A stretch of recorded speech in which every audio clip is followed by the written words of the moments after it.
ভালোবাসেনি। একাকী গভীর রাতে তোমার কথা ভেবে কিছুতেই ঘুম চোখে আসে না। বাংলাদেশের সঙ্গীত জগৎ অসংখ্য গুণী শিল্পীর জন্ম দিয়েছে। আমাদের এক একটি আবেগ, এক একটি স্মৃতি জড়িয়ে আছে তাদের সুরের সাথে। কিন্তু সময়ের আবর্তে দেখা যায় এক সময়ের আকাশ ছোঁয়া জনপ্রিয় অনেক গায়ক আজ গানের দুনিয়ায় অনেকটাই অনিয়মিত। তাদের নতুন গান আর আগের মতো চারদিকে বেজে ওঠে না।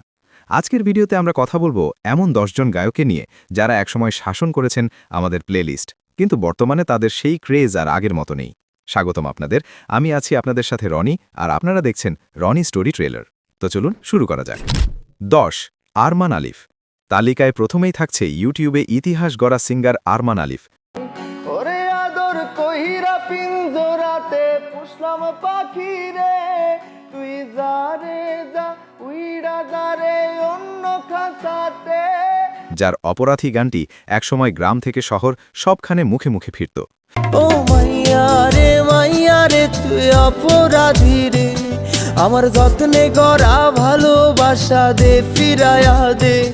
এমনকি এটি বাংলাদেশের সর্বোচ্চ ভিউ পাওয়া গানগুলোর একটি। কিন্তু সেই শুরুর সাফল্যের পর তার আরও কিছু গান জনপ্রিয় হলেও বর্তমানে তাকে আর আগের ফর্মে দেখা যাচ্ছে না। তার নতুন গানগুলো আগের মতো আর শ্রোতাদের মাঝে আর সেই আলোড়ন তুলতে পারছে না। 9, কাজী শুভ। এত কাছে আছো তুমি, তবু দূরে মনে হয়। লোকজ এবং আধুনিক গানের সংমিশ্রণে এক অনন্য কণ্ঠ কাজী শুভ।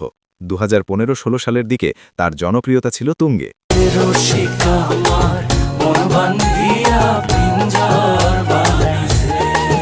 তার দরদি কণ্ঠের এক একটি গান মানেই ছিল ইউটিউবে মিলিয়ন মিলিয়ন ভিউ।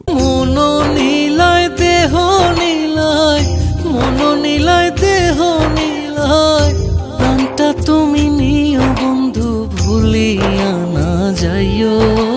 যদিও তিনি এখনও গান করে যাচ্ছেন, কিন্তু সত্যি বলতে সেই আগের কাজী শুভ ম্যাজিক যেন কোথাও হারিয়ে গেছে। তার সাম্প্রতিক গানগুলো আর আগের মতো ভাইরাল হয় না। 8, হৃদয় খান।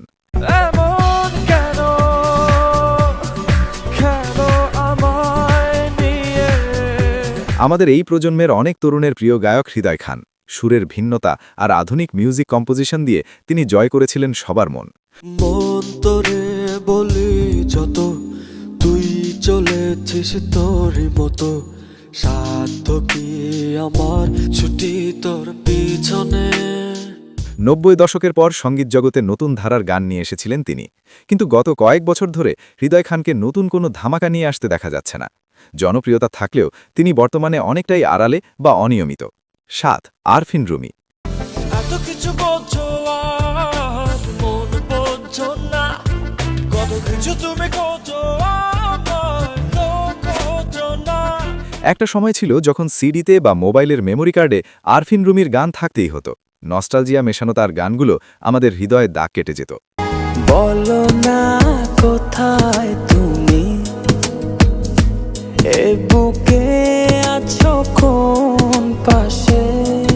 তিনি একাধারে সিঙ্গার এবং সফল মিউজিশিয়ান, তবে বর্তমানে ক্যারিয়ারের সেই সোনালী সময়টা তিনি পেছনে ফেলে এসেছেন। এখন আর তার গানের সেই আগের জৌলুস লক্ষ্য করা যায় না। আপনারা কার কার প্রিয় গায়ক আরফিন রুমি তা কমেন্টে জানাতে ভুলবেন না। 6, মিনার রহমান।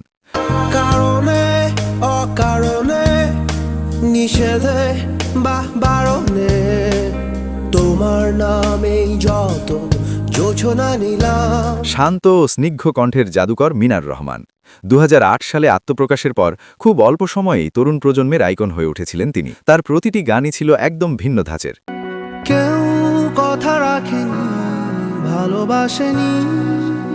কিন্তু আফসোসের বিষয় হলো আজকাল মিনারকে আর আগের মতো নিয়মিত বড় কোনো প্রজেক্টে দেখা যায় না। ঘর ছাড়া বাতাস হয়ে তোমায় ভাসাতে চায়, পালতোলা নৌকায় আবার হারাবো।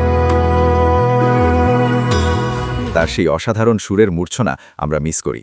5, সোহাগ।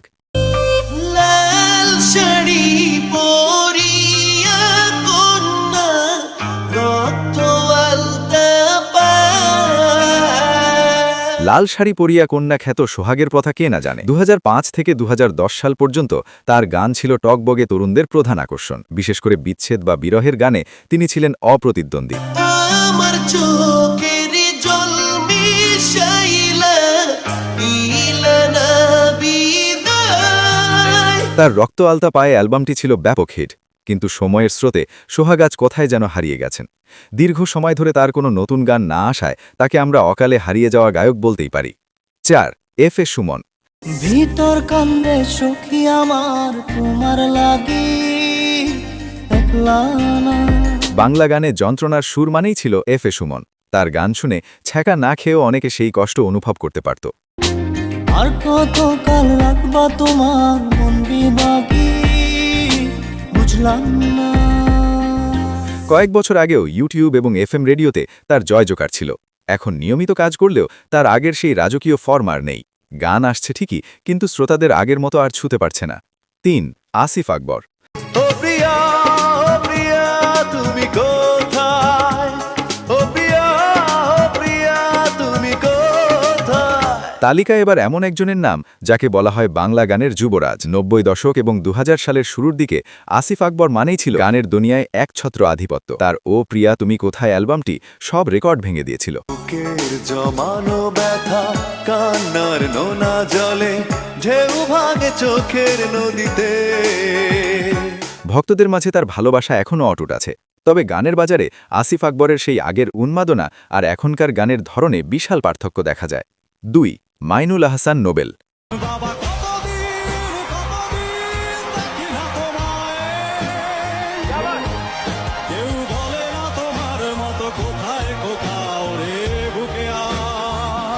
জি বাংলার সারেগামাপা থেকে উঠে আসা নোবেল ছিলেন এক উজ্জ্বল সম্ভাবনা। তার কণ্ঠের মাঝে মানুষ কিংবদন্তি জেমসের প্রতিচ্ছবি খুঁজে পেয়েছিল। মহামায়া বা তার কভার গানগুলো দারুণ জনপ্রিয় হয়েছিল। মায়া মায়া মহামায়ার ভেতর আমি কে তোর। কিন্তু দুর্ভাগ্যবশত প্রতিভার চেয়ে বিতর্কেই তিনি বেশি জড়িয়ে পড়েন। নানা বিতর্কিত কর্মকাণ্ড আর ব্যক্তিগত জীবন নিয়ে ব্যস্ত থাকায় এই উজ্জ্বল নক্ষত্রটি আজ যেন অন্ধকারের পথে। 1. বালাম। একাকী মন আজ নীরবে বিভাগী তোমার অনুভবে। তালিকায় সর্বশেষ নাম আমাদের সবার প্রিয় বালাম। 16-17 বছর আগে বালামের গান মানেই ছিল স্টাইল আর আধুনিকতার ছোঁয়া।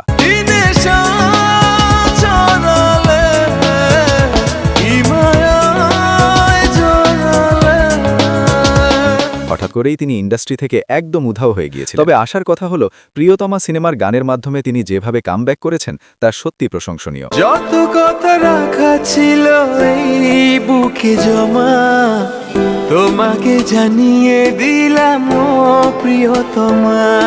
শাহরুখ খানের মতো স্টাইলিশ এই কামব্যাক তাকে আবারও আলোচনায় এনেছে, যদিও মাঝে তিনি দীর্ঘ সময় হারিয়ে গিয়েছিলেন। এই ছিল আমাদের তালিকায় থাকা 10 জন গায়ক যাদের আমরা আরও বেশি গানে ফিরে পেতে চাই। আপনার প্রিয় গায়ক কে, অথবা আপনি কার গান সবচেয়ে বেশি মিস করেন? কমেন্ট করে অবশ্যই জানাবেন। ভিডিওটি ভালো লাগলে লাইক দিন এবং প্রিয় বন্ধুদের সাথে শেয়ার করুন। এমন আরও আকর্ষণীয় ভিডিও পেতে আমাদের রনি স্টোরি ট্রেলার চ্যানেলটি এখনই সাবস্ক্রাইব করে রাখুন। দেখা হবে পরবর্তী ভিডিওতে। ততক্ষণ ভালো থাকুন, সুস্থ থাকুন। আল্লাহ হাফেজ।